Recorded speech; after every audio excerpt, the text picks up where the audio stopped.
Hello and welcome to this module on promoting your team. This is part of a communication short course around effective approaches to communications. I'm Matthew Darcy. I'm a senior communications consultant with Highland Marketing, and thank you very much for joining us today. In this module, we're going to talk to you about elevating your team.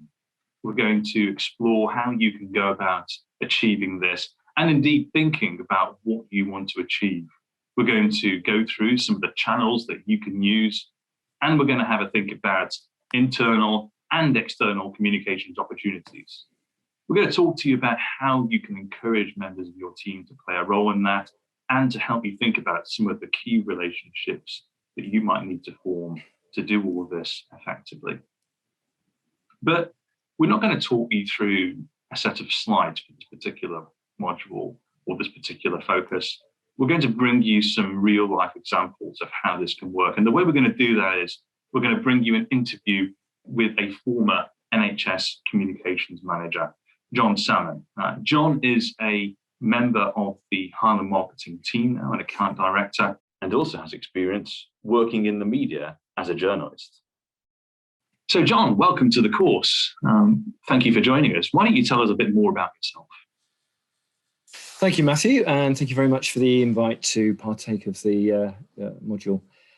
Yes, as you indicated, I started life as a journalist. My career basically is a game of two halves. Firstly, journalism, working on local papers, and then what was still at the time called Fleet Street, working on papers like the Daily Mail and then the Sunday Express.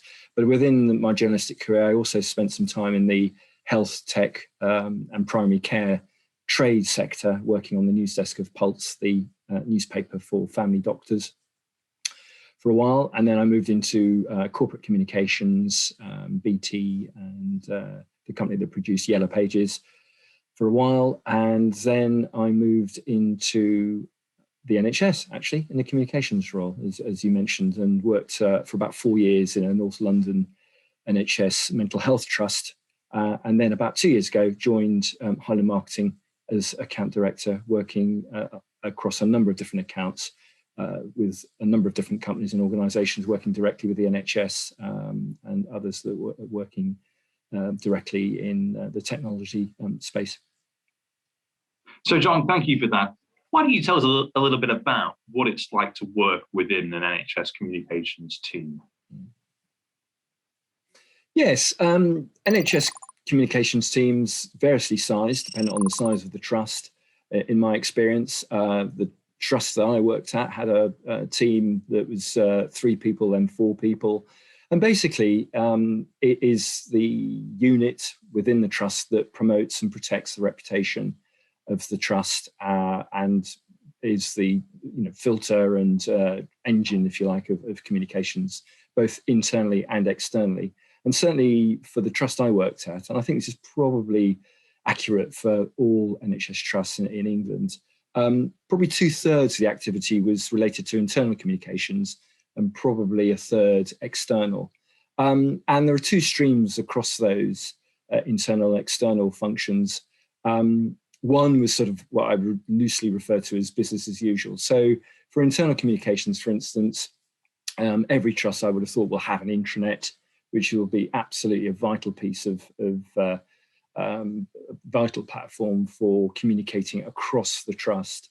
And even smaller trusts in the NHS are about 2,000 employee size. So the smaller trusts are still sizable organisations. And so internal communication is absolutely fundamental. So the intranet is the key platform for that usually.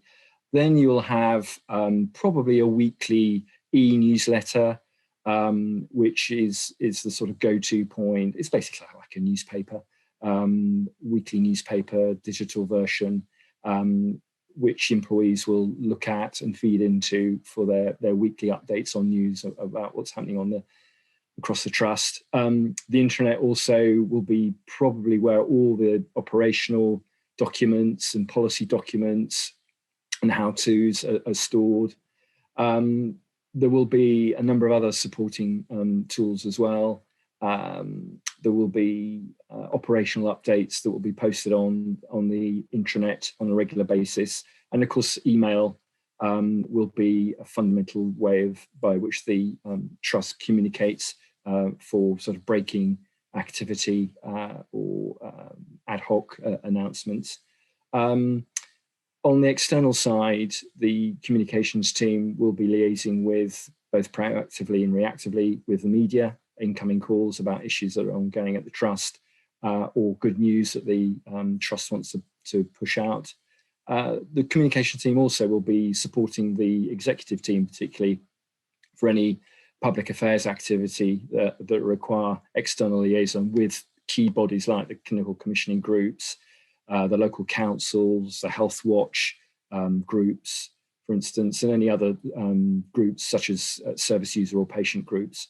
For things like public consultations, I mean, the trust I worked at when I left was going through a very detailed public consultation exercise about expansion, because it was about to build or get permission to build a new psychiatric ward. And that was a process that was probably from start to finish going to take about 5 years and would have involved a lot of consultation with various interested groups. And so the communications team was fundamental in being able to set up meetings and communicate and convey accurate messaging around that process. And then aside from the sort of business as usual activity across the internal and external streams, are basically less regular but very high profile events. For instance, the annual general meeting, the publication of the annual report, for instance, which is a big showcase about what the individual trusts will do. So there's a lot of work by the communications team to organise and manage things like the annual general meeting. They will probably be driving and providing content principally for the annual report and collating it. There will be regular CEO briefings or senior management briefings to staff, which the communications team will be involved in. And there will be other regular external meetings where the trust can explain to patients groups and service user groups what its activity is. And if it's a foundation trust, then probably those meetings will be more regular. But every trust will have a responsibility to communicate to its communities what it's up to. And that's quite often a very useful showcase of interesting activity that the trust is doing. So thanks, John. Wow, there's a huge amount that clearly a comms team in the NHS or in health and social care more broadly would have to manage and deal with. But just applying that to people listening today, based on your experiences, what would be the lessons that you would take away for people watching who might want to go about raising the profile of their own team, their own organisation, their own department? What could they take away from your experiences? Yeah, so if I take what I was saying about the NHS environment and use those as principles, which I think can relate to all sorts of different organisations, large and small, across the healthcare, social care and health tech space, and that would include listed companies, but also charities. I think there are some basic questions to be asked at the outset by anybody wanting to raise their profile about what they do in their team or individually or in a sort of wider organisation. And firstly, that would be, what are you trying to achieve in terms of awareness raising? Is it something that you're just trying to do internally throughout the rest of the organisation, or is it something that also has a strategic element to it? And then that brings me on to a consideration of what are your organisation's overall strategic objectives. When you consider that might actually get help in terms of buy-in from colleagues or senior management that you might need actually to be able to raise awareness and get support to communicate either internally or externally. Are you aware of your own organisation's strategic objectives? Not to get too sort of heavy about it, but again, that will help. If you know what the organisation you work for is actually trying to achieve in life, then if you've got a particular news item or something that you feel is worth broadcasting to the rest of the organisation internally or externally, then you've got a strong case because you can say, well, it fits with the overall business or strategic objectives. And then the final point I'd make on this is does your organisation have its own communications colleague or team, even if it's quite sizable? And if you are in a unit or a division, are you in touch with them? Because they'll be able to help you with any necessary processes for communication and also approval. I mean, a lot of news, for instance, that we work on at Hyla Marketing will go through quite a lot of approval in terms of process. And if you've got your own news item or piece that you want to communicate, you want to be plugged into that rather than getting to the end of you trying to deliver your communication and finding that you haven't actually gone through the necessary steps to be able to communicate it. So, John, is that a pitfall in itself? People having a great idea for something to communicate, wanting to celebrate the achievements of their team, but not necessarily following the appropriate approval channels that they need to think about?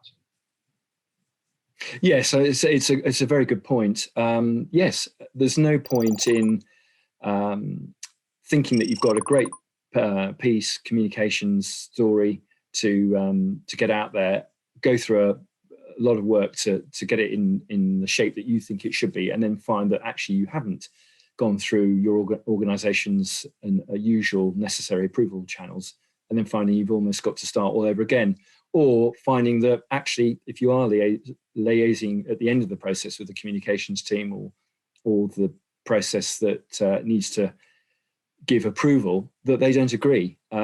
Because if they're a professional communications colleague or a team, they are paid to be a filter for the organisation in terms of protect and promote. And what you think might actually be something that's worth communicating, particularly externally, there's a very good reason why they feel and can make the case why it's not.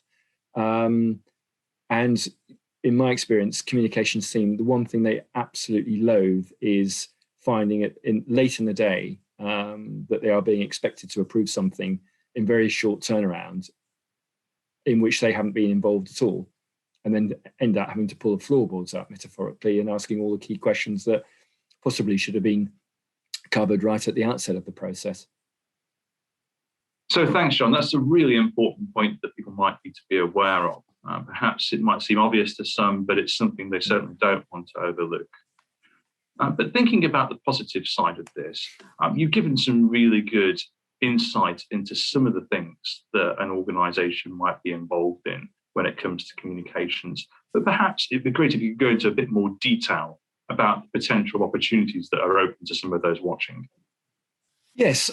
I mean, as I was touched on a bit earlier, I think at the outset, in terms of the item that you want to convey or the news event, assessing its significance and intention for your intended audience, I guess that's a key point.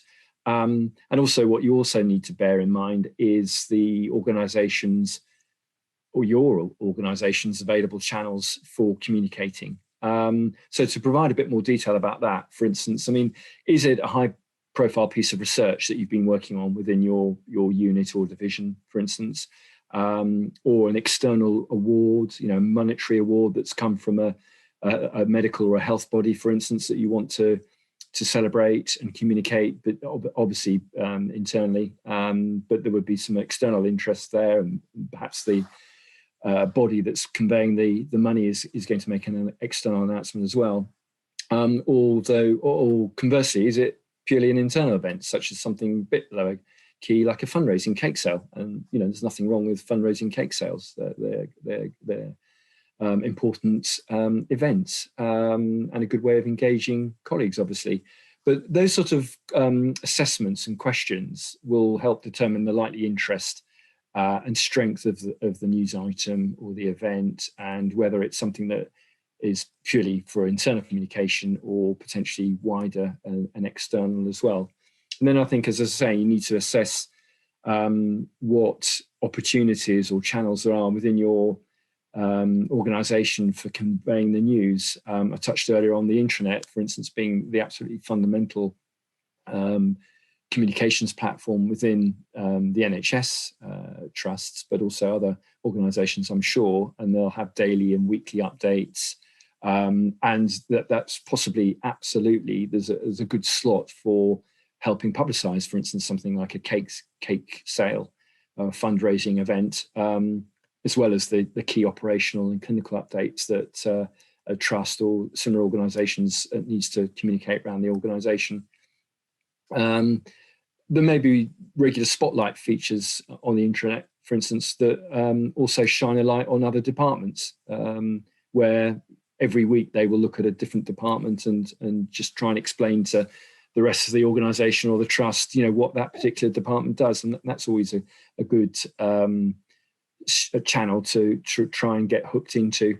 And then I touched on regular external events, for instance, an annual general meeting where there may be some sort of event in advance of the more formal work of an annual general meeting, where there may be showcase, pop-up banners and tables, stalls, for instance, whereby particular services can showcase what they actually do. And that might be something worth thinking about to try and raise your own profile internally and externally, obviously, because the annual general meeting will be open to the public. Could your activity be a case study, for instance, for the intranet, or quarterly digital or printed newsletters, for instance, if your organisation does that, or more regularly? I mean, the team, presumably the communications team that's putting it together, will be very open to suggestions on that front. Always quite often looking for new content and ideas. So think about that, obviously. And then could the news or event be conveyed with a smartphone video or something by iPad video? Certainly something that might be able to be pushed out on social media. And a video is incredibly impactful, 25, 30, 40-second video, quite light-hearted perhaps. Talk to your communications department or whoever is responsible for your organization's social media channels, Twitter and LinkedIn, for instance. That's a great way of getting news out there if colleagues feel that it's appropriate to have external sight of it as well. And then the other thing to think about also is other internal channels, such as Team of the Month or Employee of the Month, or likewise Team of the Year, Employee of the Year. Certainly the trust I worked at had annual internal employee awards, Star of the Year it was, and also Star of the Month, with about 13 to 15 categories for different either disciplines or practices. And again, that's a very good way of getting a showcase for you as an individual, or nominating another individual or another team or your own team. So, think about those. Think about the range of channels that are open to you in terms of being able to sort of spread the story. So, John, thank you very much for that. You've given lots of really useful examples there as to how people might go about raising the profile of their team and sharing those really good stories about the great work that's happening within their organisation. One of the things you mentioned was awards. And of course, there are many awards opportunities throughout the health and care sector, some of them internal, as you've described, and also there are many awards that are externally organised that can lead to really high-profile recognition for those that are successful at winning. How would you go about producing an effective award entry? I think whether it relates to an internal award or an external award, I think there are two key things really that just need to be borne in mind. One is making sure that you're entering the right category, and that in answering or filling in the awards, you are absolutely answering the question. Certainly from an external point of view, there are a range of, as you're saying, there's a huge range of different awards within health tech and healthcare, of differing levels of detail required, actually. And certainly one of them we both know about does actually ask an incredible amount of detail. There's no point in putting in an award if it doesn't actually answer the question. And that would apply not just for external awards, but also internal. The other point, I think, is ensuring that they are written as well as possible. And so it's I think for those of us who've worked around awards entries for a number of years, it is one of the key points really. Just make sure that you've got a top writer putting the material together and writing it. I'm sure you have as well, Matthew, I've seen plenty of awards which were internally relating to some really interesting work, but the award was written so badly, the judges would have just sort of given up after about 2 sentences. So make sure you answer the question, follow the criteria, both internal and external, and make sure they're as well written as possible. Certainly on the external side as well, goes back to my old point about if your organisation has a communications team, and I'm not talking just about the NHS, make sure you are speaking to the communications team as well, because invariably the communications team will be, either review an entry and be able to give you help in terms of compiling it, or they may actually see it as part of their absolute responsibility to draft up the submission. John, one of the things you mentioned was the external compared to the internal focus of communications, and many of the opportunities you've outlined so far relate to the internal approach. What about those external channels that people can engage with, perhaps particularly the media? How can they go about doing that effectively? Yes, I think if they feel that they've got something that they can convey internally or needs to be conveyed internally, then the question is, well, is this of benefit to get out to the outside world? And that would be through different audiences, but particularly the media, as you're saying. So again, if there is a communications colleague within your organisation or a team, and certainly in the NHS there will be, then the fundamental is to go and speak to them. Make sure that you are checking whether there's a communications colleague, team, and then a process, and then engaging them in your idea, because they'll be able to help. It'll be their role probably to convey it and to distribute, but ahead of that, write up the story into a news release or into a format. It may just be a verbal conversation with the journalist, perhaps, or with some key pointers rather than a full-blown press release. But they'll be able to take that on board for you in terms of liaising with journalists. But if you have a communications team, you do absolutely need to involve them rather than go it alone, which could lead to problems. So, John, with that media engagement, is this fundamentally coming back to what your objectives might be, who you want to reach out to, and perhaps with that, thinking about the sorts of media, the sorts of journalists you might want to engage, whether that's local media, whether that's trade media, whether it's national media? Is it about making sure that you really have an understanding of those different channels, or that you work with your communications team to get that understanding and then get the messages right to reach out to them? Yes, I think that's all part of the process, definitely. There is no point in off your own back, trying to liaise with the media without a proper consideration with colleagues, the communications colleague or the team, to assess what is the most effective media target that you want to speak to, and ahead of that, obviously assessing whether the story that you think you've got, if you're not a communications professional, that it is the story that you think it is, and it is the sort of story that should go to XYZ publication, because it may be that actually the communications colleagues or team are able to say, that's a great story, but actually, how about we give it to this other publication, because that's our target media audience, and that's the one that we want to convey this to, because it's absolutely meeting our overall business objectives. I think one of the things that's worth thinking about is that many people listening today might be in a leadership or a management role within health and care. And with that, they might want to know more about how they can encourage members of their own team to engage in communications activity, whether that's perhaps profiling somebody as part of a team that might be pioneering with innovative new technology, for example, or perhaps encouraging somebody to speak at an event. How can leaders really think about giving their team members confidence and the coaching to speak publicly, perhaps to become ambassadors who spread ideas and best practice, and even perhaps become exemplars?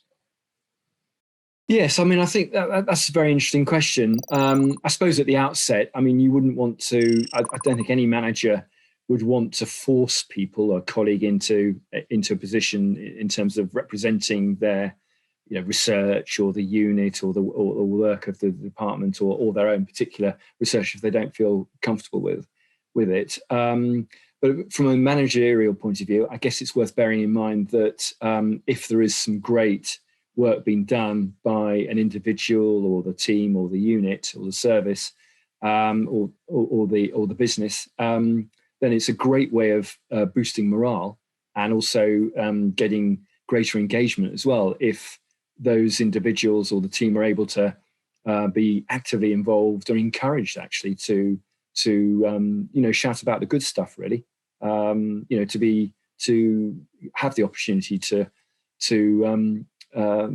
big themselves up, and so you want to have people obviously that are comfortable doing that, and perhaps from a management point of view, if there are people who are comfortable doing that, I suppose the check is to make sure that they are the most appropriate people, because again we've probably both been in a situation where somebody's very keen to do the if you like the public ambassadorial piece for a particular work or activity stream or service, and actually probably they're not the most appropriate.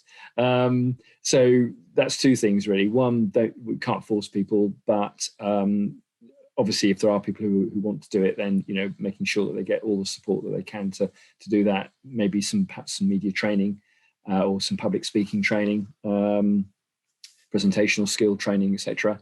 And then in terms of liaising with the external audience, if there are people though who don't feel that comfortable, but they should be absolutely part of the discussion because they can take the credit. Perhaps do it as a double header so that if possible, have that person and a colleague who's more comfortable but just as involved, helping present and brief the journalist if it is an external facing event about the particular activity. And then sometimes, particularly for the more specialist trade media, I mean, it's not very usual, but it is something to perhaps think about. Some very specialist trade journalists are willing to share copy text in advance of publication, just to check that there's no problem with the copy that's being proposed. And obviously, if it's a sponsored content opportunity that the outlet business service has paid for, then there shouldn't be any problem with that anyway. Seeing advanced copy of the advanced site of the text. Although perhaps, as you say, John, that's not always the case. Not every journalist is happy to share their copy, and perhaps it could be a communications colleague who might advise you as a manager as to which publications are more likely to want to do that than those that aren't. Mm. Yes, it's probably worth emphasising that that probably doesn't happen.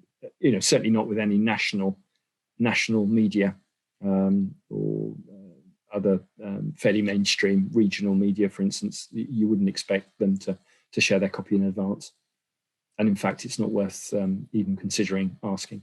Finally, John, what would be your top tips for any team, any department, or any organisation that wants to raise their profile, either internally or externally? I think right at the outset, just going back to what I was saying earlier, it's try and assess, and you may need some help if there's a communications team available. Absolutely speak to them. But firstly, assess what the strength and the impact of your suggested news or development is. If it's internal, the communications team or the communications colleague will be the filter for that. So that's an easy conversation to have, but involve them as early as possible so that you don't plow along, do a lot of work and planning, and then find that actually the communications specialist doesn't think it's quite as impactful or interesting a story or development as you do. So make that assessment. As I said, you may need some help in doing that. Two heads are often better than one.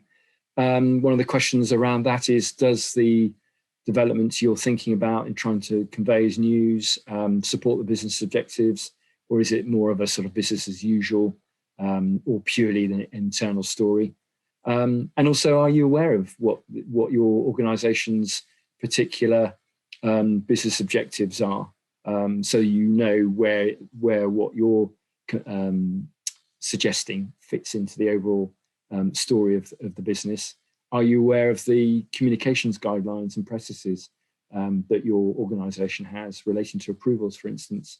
And are you in contact with the communications team? One idea also would be to, if you're a fairly sizable service or unit, is to nominate a colleague to be your own sort of news gatherer, basically. And if you are wanting to raise your profile internally or externally, have one designated colleague who's the go-to in the rest of the team for ideas, and then they can collate them and then and then relay those to the communications colleagues and have a discussion around those. And then lastly, always bear in mind pictures as well.